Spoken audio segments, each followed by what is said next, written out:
Meie töö põhisisuks on Euroopa Liidu regionaalpoliitika elluviimine.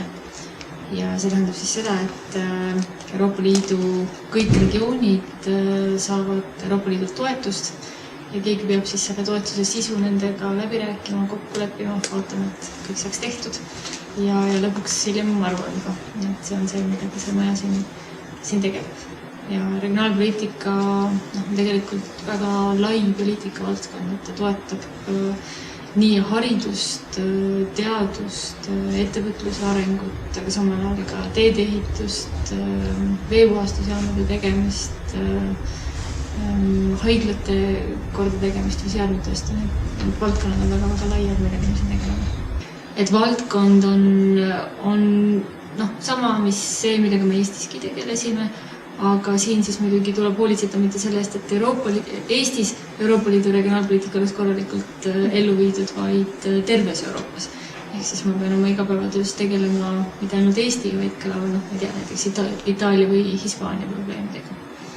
Minu oma töö on selline, ta on üsna kirjuvõitu, kuna ma olen peadirektori nõunik, mis tähendab seda, et mul on teatud põhivaldkonnad ja pluss siis, mis iganes parajasti teemana üles kerkib, võib iga päev juhtuda, et sul palutakse mingisuguse teema osas ennast kurssi viia ja lõunaks või tunni aja pärast midagi asjalikku öelda. Teine osa minu tööst puudutab Euroopa Liidu Läänemere strateegiat, mis ka mul on väga hingelähedane, kuna ma olen ise Eestist pärit, mis annab regionaalpoliitika, aga ka teiste poliitikavaldkondade eesmärkide elluviimisel sellise lisadimensiooni, kus vaadatakse mitte regiooni, mitte riigipõhiselt, vaid vaadatakse Läänemere ja seda nimetatakse makroregiooni põhiselt regiooni vajadusi ja eesmärke.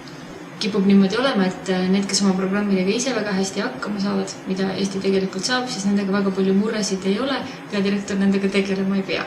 Aga kui on riike, kus on probleeme, leitakse vigu rahade kasutamisel, siis jõuab see asi ka ülemuste lauale.